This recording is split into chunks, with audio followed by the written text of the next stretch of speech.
everybody. It's another Gooner Gathering. It's late night Gooner Gathering tonight. I know, after dark. But Gooner Gathering Underground.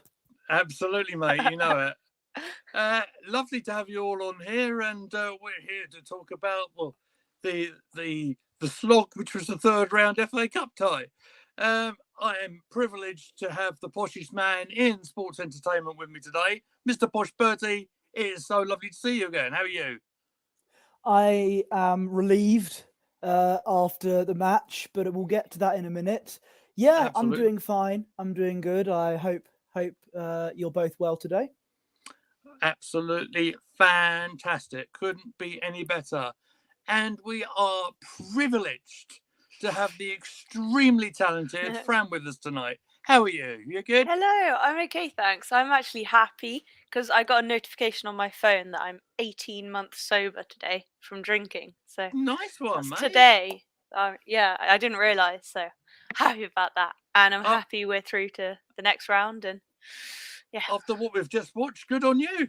I know, it was tempting. I'll raise a glass of water for you then. Yeah, on the good old H2O. Nice cup of tea. Oh, you can't go wrong with a nice cup of Rosie Lee, I can tell you that much.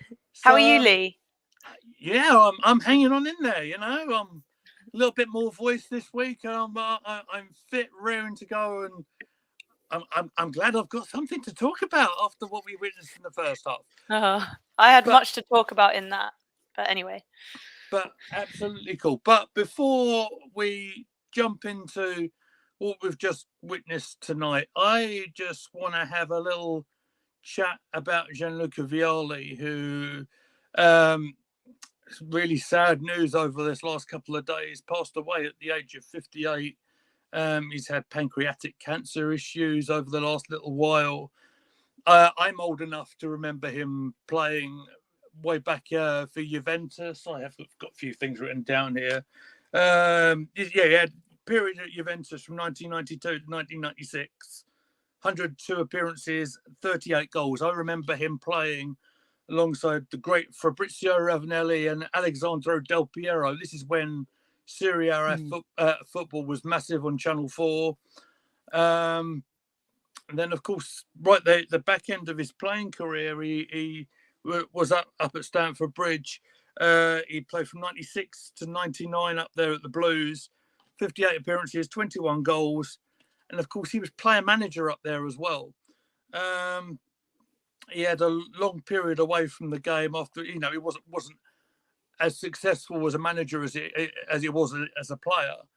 But he came back, and over the last few years of his life, he's been the assistant to Roberto Mancini at Italy. And, of course, remember he was on the sideline embracing Mancini when they beat England in the Euro final. So I just wanted, first and foremost, I think most important thing to say out of everything from tonight is, thinking of Luca Vialli, everyone who knew him, his fans, his family, just a terribly sad loss. And he was also Chelsea manager as well. That's what I say, player manager, wasn't he? You don't get many player managers around. So, Fran, I don't suppose you're old enough to remember Luca Vialli playing, but have you got anything to add? No, it just sounds like a really fantastic person, player, asset to the sport. Far too young to lose him as well. And I've enjoyed learning about him today and over the past couple of days. It's just such sad news. Absolutely. There is a video I did share on our Twitter page here at Gooner Gathering. It's from Chelsea for the best of his playing career. So, was released a little while ago, probably over about a year or so ago. But it's definitely worth having a look at. You can see what a wonderful player, what an instinctive finisher he was in the penalty area. And from all accounts as well, he was a really, really nice chap. So I can't really add too much more to that, but just to say what a terribly sad loss it is. We've got a comment here, by the way. Absolutely, Mr. Sam Wilson saying, "Good evening, all. I thought I'd catch a bit before he goes to sleep. Bless him, it's past his bedtime." But I tell you what, he's not wrong, is it? Although it was a bit of a challenge to stay away during the game, he's not wrong during that first half. So what we do? If I press a couple of buttons here, or press that there. We'll go into team news for tonight's game before we start. Thank you very much, Mr. Bosch. Bertie. So there we are. We have got 7 changes in that starting lineup from that the game against Newcastle. I thought that was an extremely strong-looking starting lineup. I didn't expect the front 3 to start like they did. Fran, as you're our guest, you go first. Your thoughts on the starting 11, please. Unmute yourself, please. Oh no, sorry, rookie mistake.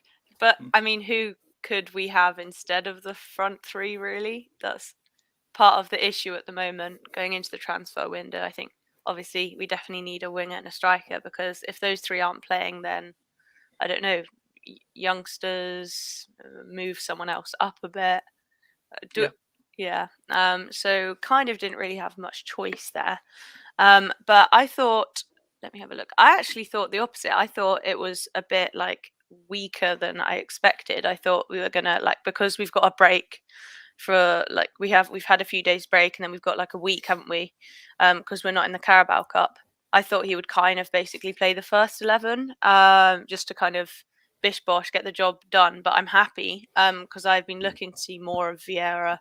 Obviously, I'm glad Marquinhos came on. I wish he had a bit more time on the pitch. El Neni did really well. Obviously, Lokonga, not sure. I guess we'll go into the performances in a bit. But starting lineup, I guess it was just a bit of a shock to the system. We're so used to seeing the same team, and suddenly it was like, oh. So yeah, I'm surprised it was that changed. But what did you guys think? Bosch? Well, I was very surprised to see Saka starting. If I was the manager, I would have rested him because he has pretty much played every game, and I'm worried. He almost got injured tonight. If you saw, I personally would have started Marquinhos for this game. He's probably the only viable option as a backup at the moment anyway. I was very pleased to see Smith Rowe back on after all those months without him. We were so happy seeing him come on. Absolutely. It's been a long time, guys. Yeah. But yeah, again, the front 3, I was surprised to see them, and I would have rested Saka. El Neni, yes, he did well with the goal. Lokonga not so much, but we won't touch on that later on. But but it was good to see Nketiah as well getting 2 goals, and good to see Matt Turner in goal after his impressive performance for the US in the World Cup. Absolutely. Good evening to Niall Kane, a regular, always pops in and says hello. Evening, Lee, and the brilliant guest tonight. Nice. If I was an Arsenal fan, which I'm not, as I support Man United, I'd be fuming as well. The way this Felix situation happened, the way it did. Annoyed. I think we'll cross upon Felix and everything that's going on with him after we spoke about the match, if you don't mind. Just to get a little bit of a format going. Yeah, don't get us on a rant now, because I will rant. Oh, I look forward to a bit of a Fran rant. That would be good. A front, if you will. A front. Ooh, we've christened a new phrase. I so like tired.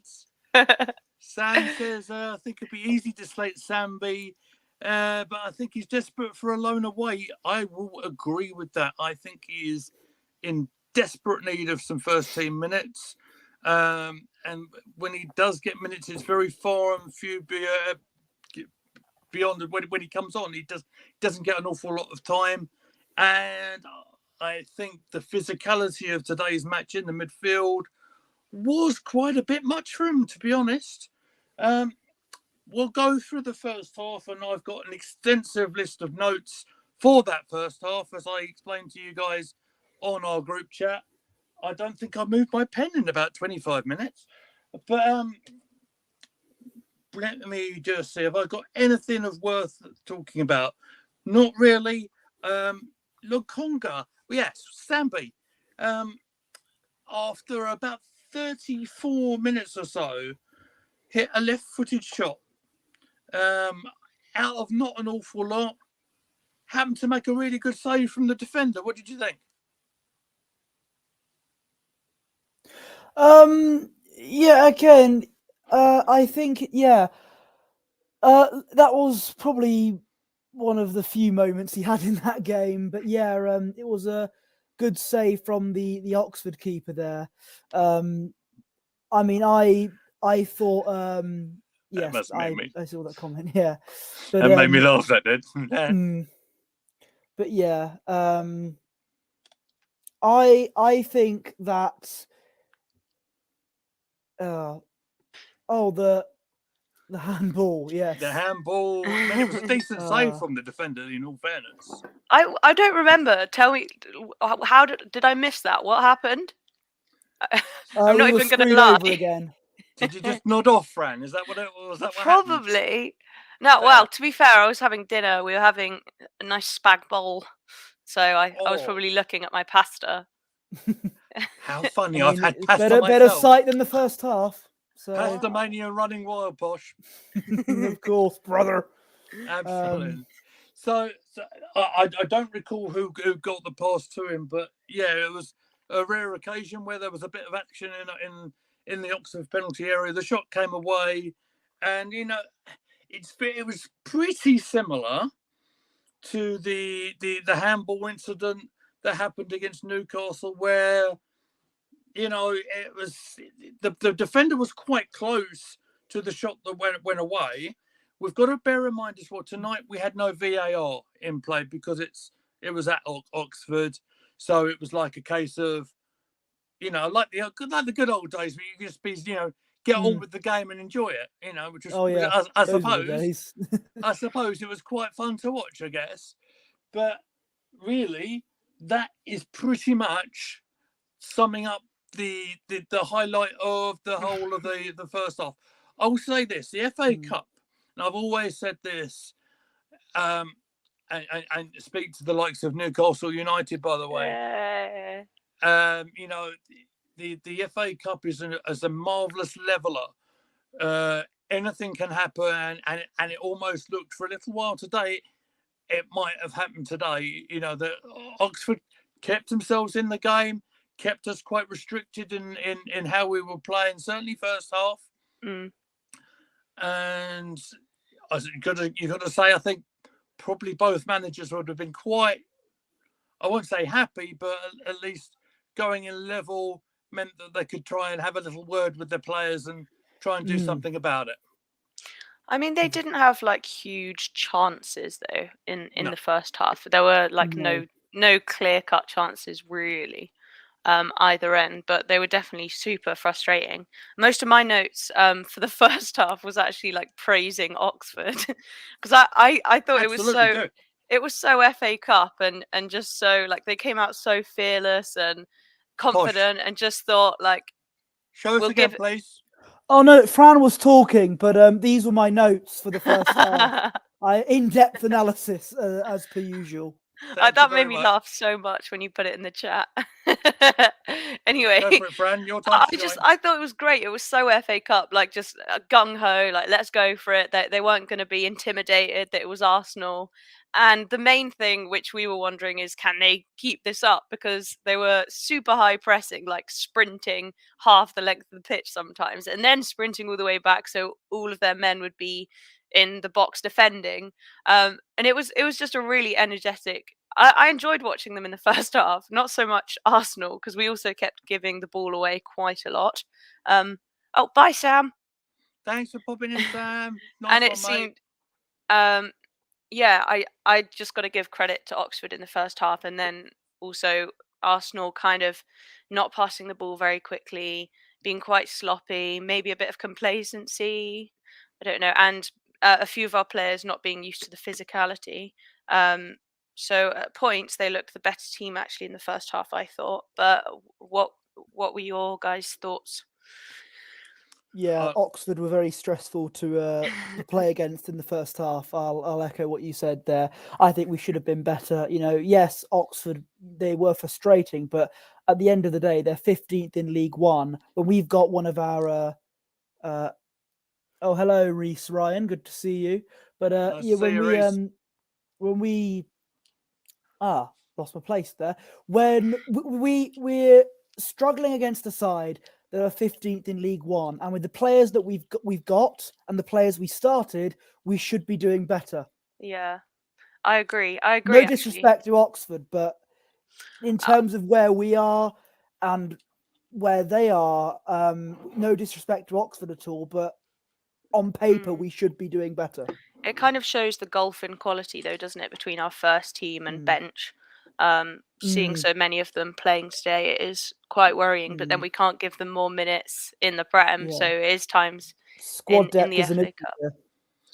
And the game only really changed when we brought the likes of Xhaka on and Zinchenko on, in fact, who actually you could see an improvement pretty much straight away once he made them changes. But then Eddie scored. Was it after they came on?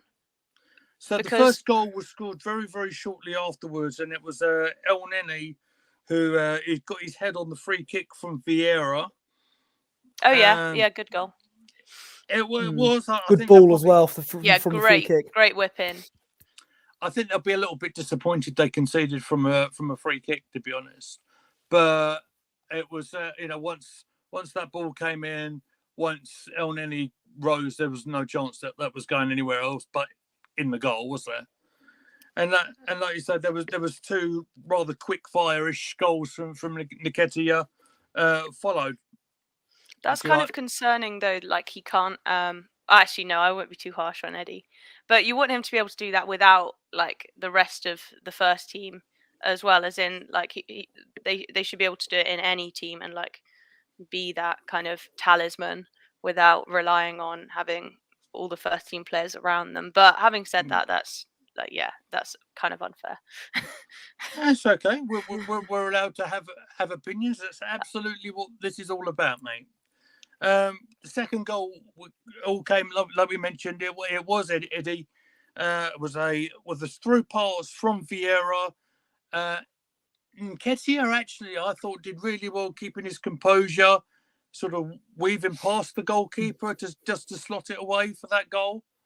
Was that the little dink? That was the first. The second one was a little dink from the pass from Martinelli, wasn't it? But the first one when he managed to sort of dance his way past the goalkeeper, put him on the floor, and then just tapped it home, pretty much ended any sort of doubt that we were going into the fourth round. I thought the little dink teamed up with Doink in 1994. Sorry, I had to get that out there. Do you know what, Fran? I am so sorry. I had to. I'm so sorry. Smile and wave. She has not. Look, when it's me and you, it's fine. Behave yourself. I couldn't, Talking about the goal, please. Continue. I've got no idea. I assume it's a wrestling joke. I thought the second goal, the second goal, Nketiah's first, was very good. Round the keeper, slotted in the back of the net. It was very good. When El Neni scored the first goal, it was perfect. We suddenly got back into the game. Me being the perfectionist that I think I am, I would have wanted us to score some goals in the first half, but so I'm a bit, that it took, what was it, like 60 odd minutes, if not more than that, to get the first goal. And 2 subs. Yeah, but we managed to get 2 goals in quick succession at the end of the day. Yeah, hopefully that should be a good confidence booster for those players. I imagine he gave them a bit of a telling off, for want of a better word, at half time. Yeah, absolutely right. And the joy of not having VAR meant that the third goal actually counted as well. Because Martinelli played the ball in. It looked, from my angle, looked very offside to me. But again, the little lifted finish from my boy, from Eddie. Yeah, I'm going to keep on going with it because I quite like that. That was really good. Really good finish. Again, nicely composed. Eddie's got all his goals this term as a starter, ladies and gentlemen, and long may that continue, eh?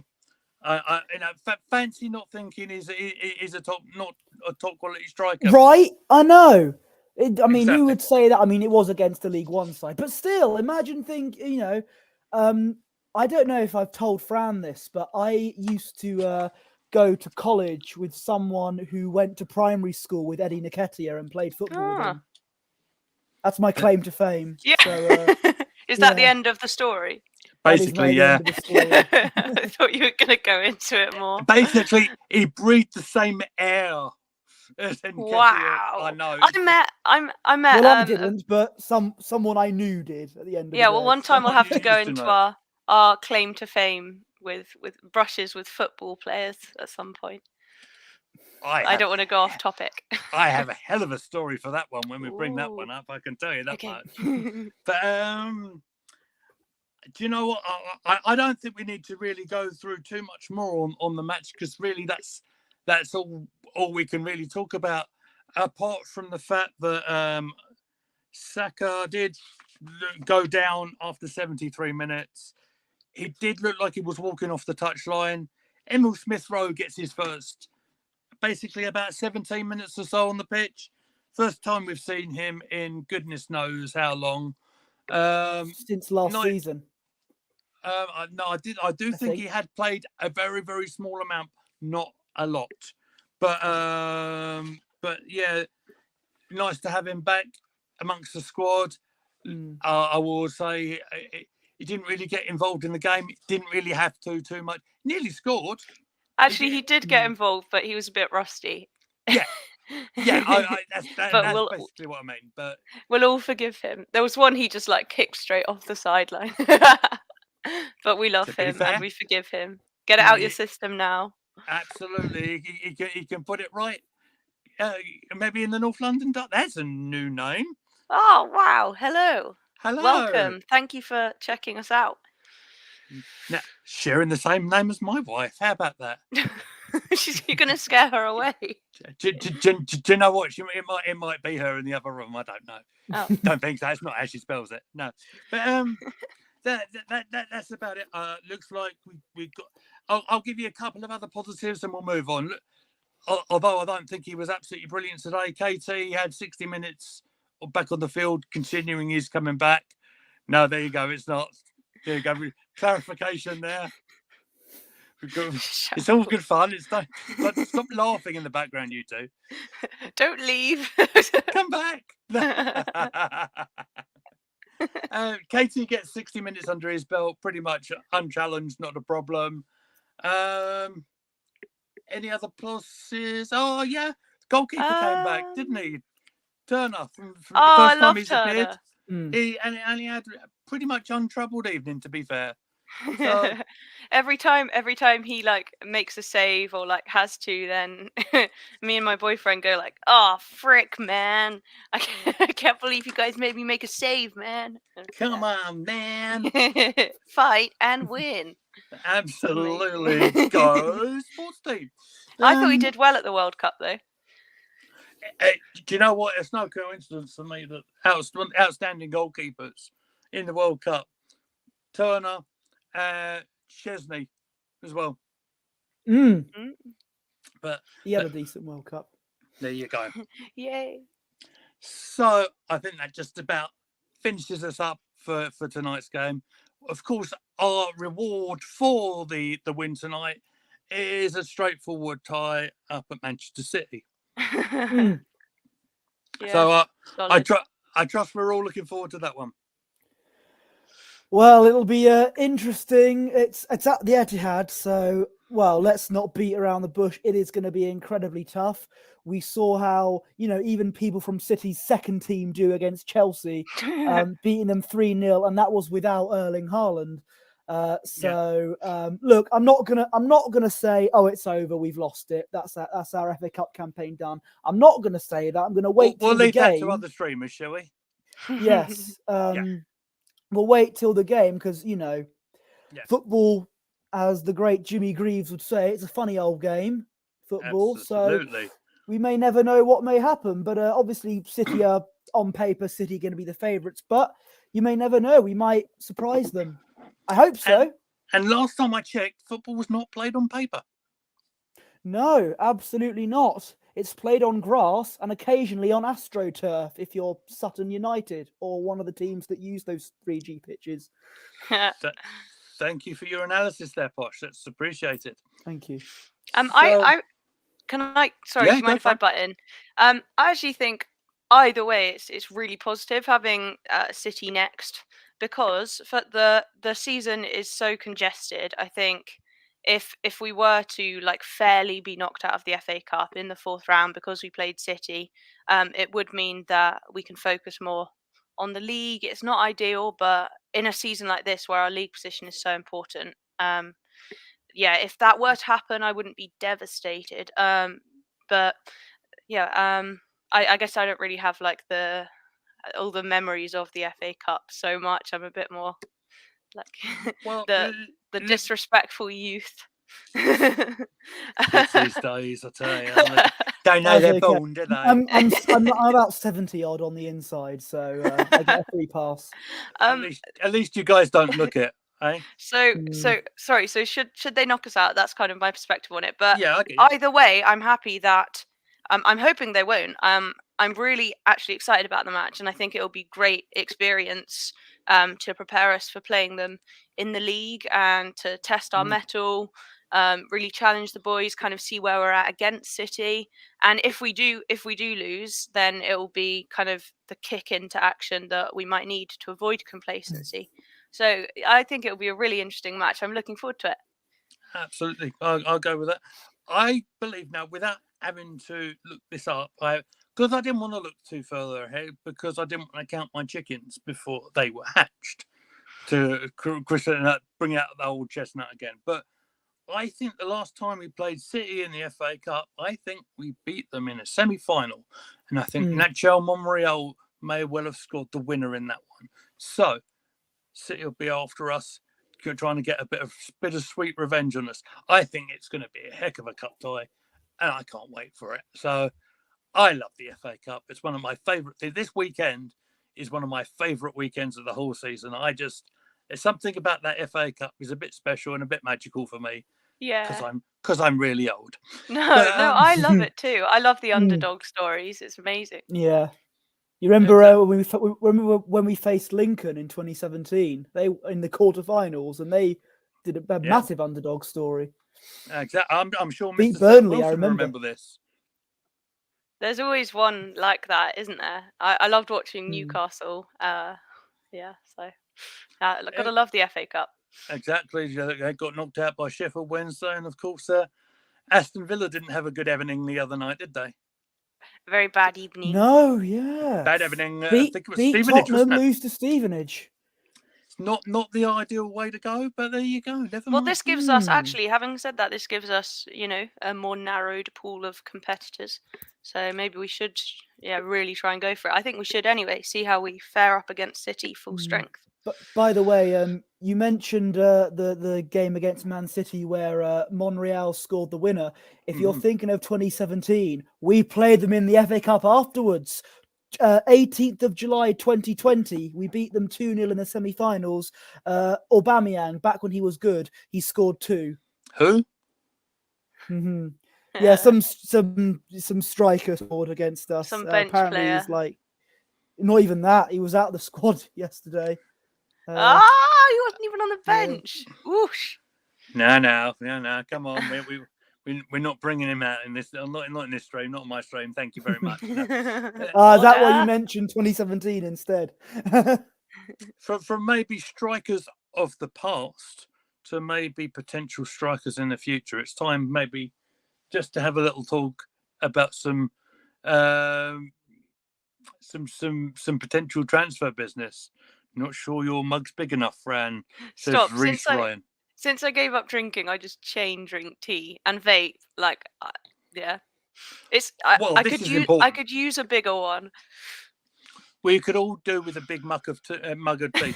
What is your tea brand of choice? Not a sponsor. Oh, PG Tips. What about you guys? I don't drink Or tea. Tetley's.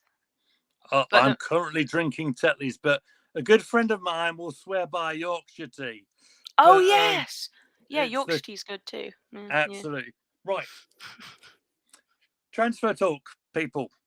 It looks like a few things are heating up over this evening. A lot of talk about Felix, not the guy who does the cat food, but the Atletico striker. Very much talked about of a loan move. Looks like he wants to take a good old Cashley Cole paycheck, going up to Chelsea instead. Your thoughts on Fran, off you go. Uh-oh. Well, I don't think we're the only people that are kind of looking kind of badly at Chelsea for how they've handled this. Apparently, there was like a Sky Sports interview or something, and they were talking about it, and everyone was just like dumping on Chelsea, basically saying like it looks like a really desperate move. It's kind of the best place for him to go, like as a neutral, would be Arsenal. He doesn't really match their style of play, and they don't really have a plan at the moment. So yeah, I don't know why he would want to go there over Arsenal. But Wait, the maybe media it's was speaking about us in an encouraging way. more just What? Chelsea in a bad way. Yeah. I mean, that's okay. Incredible. Carry on. Yeah. So yeah, I mean, I echo all of that. It was just literally them saying whatever Arsenal will pay, we'll pay more. And now they've done it, and I'm also quite annoyed with us for not like getting the deal done, because it's inevitable that other people are going to jump on the train and bid for players you're interested in, even though if it's as shameless as Chelsea have done it. But yeah, I'm not happy about it. I would have loved, my deal would be to have him and Mudryk come in. I guess we'll talk about Mudryk. But Absolutely. I don't know. Let's do this. Let's do that now, because my thoughts were with the Felix one that very much a talk of a loan deal coming in. I wonder if that if Chelsea have gone all in with him because maybe the Mudryk deal is basically done. That's kind of my feeling. Posh, what do you think? Sorry, I didn't mean to interrupt you, Walter. Oh, don't worry about it. I didn't think, honestly, I didn't think he'd end up going to Arsenal. I thought he'd probably end up going to Man United, but that's not happened. They've lost out on another player, of course, with Gakpo unexpectedly going to Liverpool. Yeah. But I think that I hope your scenario is right, Lee. Chelsea, they go for João Felix because they know that Mudryk is going to end up going to us. Obviously, you'll mention this, but there has been some news this evening regarding it. But yeah, if we do end up getting him, then that's fine. I can put the news about João Felix aside, and we've managed to get a player in that position. So that's my thoughts on it. I honestly didn't think he'd end up going to us. That was my thoughts, but it would be very good if we got him. But I'm just traumatized from last January still. I think I want to see someone come in the door sooner rather than later. Yeah. I suppose here's the thing, and this is the thing. I think there's someone who's seen a lot of transfer windows come and go, and I see a lot of speculation and I see a lot of stuff going on until the deal's actually done. Boys and girls, don't get yourself all wound up until something's signed. I am wound up. Oh dear. When it call the therapist. Transfers get to me.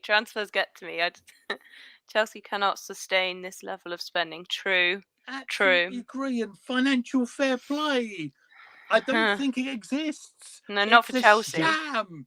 Honestly, absolute shambles. Be nice to, yeah. Yeah, go on, Frank. Carry on. I was going to say no. It was just a bitter comment towards Chelsea, and I thought I'd hold my tongue. Okay, fair enough. All right. Well, I don't know if Posh has seen any more towards Mudryk that I might bring up myself. So I'll floor to you, sir.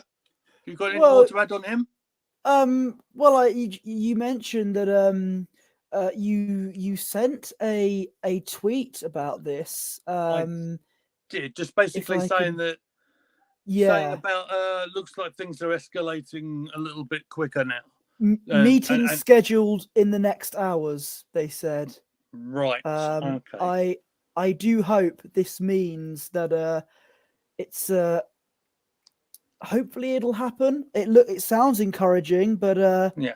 as you said, don't get your hopes up until the deal actually happens. So we'll have to. Fair enough. We'll see. We'll see what happens with this one. We Mm. had a little segment back over on Canon Chatter days, right? And I'll bring this up because this made me laugh, and I saw this. I want to credit the Twitter account of Give Me Sport for this one. So, Oh, good old Louis Dangour. What did he say now? So, the bit of speculation going around, and I'd love to hear your views on this one. How about Saka leaving Arsenal, swap deal with Jack Grealish? How about that one? It's bollocks. I think Fran said that's Horlicks. Oh, sorry. Mistaken. Bill I Hooks. love Horlicks. Yeah, I'm off to get some in a minute.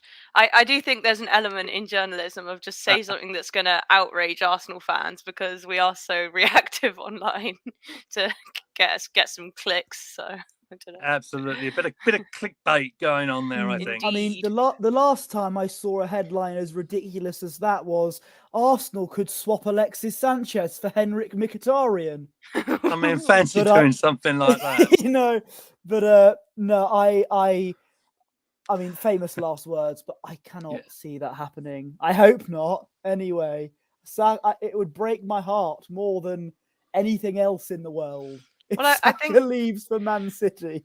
I think the players and players not at this club can see how attractive a prospect it is to play for them. And which player, I think, was it? Someone spoke to one of the players. There was the thing this week saying basically like if you're at Arsenal, like don't think that. I can't remember. I don't know if you saw it. I think it was Fabregas speaking to one of the Gabriels saying, like, value your time at Arsenal. The grass isn't always greener. Somewhere like Arsenal only comes along once in a career, and I think generally they do have this attitude that the grass isn't always greener, and they've got something good going. And yeah, to hear an ex-player say that this week to one of them, I need to look up the article, would have cemented that. Absolutely wonderful point, which brings me along to that incredible little picture I saw on Jack Wilshere's Twitter page of young Fabregas. I'll say young because he makes me feel young because I saw the lad's debut when he played against Wolves way back in the League Cup. See him in the training field and the training bib and the Arsenal colours and everything, helping Jack Wilshere and the under-18s out this week. I thought, well, now there's been some sort of reaction here saying, what's this snake doing back at the club and all this sort of thing. I'd like to sort of, Wait, Van Persie's back as well. Yeah, Van Persie, everyone's coming back. Yeah, Adebayor, everyone. Yeah, Aubameyang. No swearing. Come on. Enough. But I think it was really nice just to see him hold up. Fabregas was a wonderful player. Like I said, I saw his debut live and in person, and it was just incredible to see. Like your quote a minute ago, Fran, grass isn't always as green when it goes the other side. Perhaps that was the case. That was the case for me. And as Reece Ryan says, their clown talk. I think is opposed to people going at Cesc like that. Yeah, it must have been Fabregas then saying it to some of the first team. Yeah. What did Reece say before that? They've already raised 800 million of debt to overall value. Ha! So, yeah. Fair points. Exactly. I know. I mean, it's funny, isn't it? That you get a lot of talk about financial fair play, and then you get clubs that just spend money willy-nilly, and it doesn't seem to be anything done about it. It's just odd. and very wrong. Just in this Yeah. humble person's opinion, I ain't a big fan of this transfer window because the transfer fees, in my view, are just extraordinarily high. Ridiculous. I'd much rather, and people might have their different opinions. I'd rather put money into the club and developing our youth products because I think that's a better spent of our money. But that's just my opinion, and people may disagree with it. So We've got a I'll good look youth forward system as well.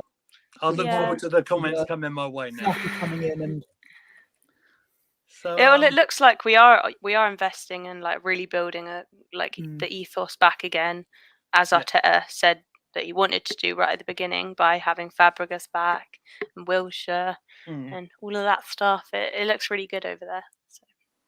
Absolutely. Another bit of news that broke earlier on today, and Fran, I know you're going to be heartbroken by this one. Oh, don't! I'm so sad about it. leave the memories alone. So Gareth Bale has announced his retirement from all football. As the tissues come out, the makeup shall run. Despite us being an Arsenal channel, I'm going to give the guy a bit of credit. I mean, he won all them honours at Tottenham, didn't he? But he was good at Real Madrid. I've said that before. 3 La Ligas, 1 Copa del Rey, and 5 Champions League winners. I believe he won the MLS Cup recently as well. He scored a phenomenal free kick against England in the Euros. He certainly I remember did. that well. Watched it at school. Absolutely. Yeah. At school, you young'uns, I tell you what, it makes me sick. Anyway, and of course, he's got a great swing on the golf club as well now. I know. I love a man with hobbies. Exactly. So, Fran, as you are our guest, and I know you're a big fan of him, as we discussed on the previous stream, where you just couldn't even talk about him without blushing. Do you have a favourite memory? Yes, yeah, it was at Tottenham, which I think he was just incredible back then. If you say when he scored that winner against Arsenal in the 3-2. Okay. In all fairness, I was teamless back then. Okay. Because I my family wasn't into football, but I would watch matches, and he scored this worldy free kick. It was like basically from the halfway line, and I just thought oh my gosh, I think it was like up for goal of the season and stuff. And I don't know, I just love his hair, his smile. Yeah. I'm kidding. No, I do think getting hot in here, isn't it? You're getting so red. Goon Love will make an appearance. Absolutely, not again. I think he gets so much unwarranted hate. I think, and I'm just in his corner, man. He scored a great goal. I think it was against Stoke in the same season. I remember it was like from the not the edge of the box, on the edge of the throwing area into the net. I remember. Yeah, that was a good goal. I remember that. Absolutely, and we when he burst into the side. Remember, he had a fantastic run at Tottenham where he didn't actually win a game in about 25 games. So that was a good time as well. Leave him alone.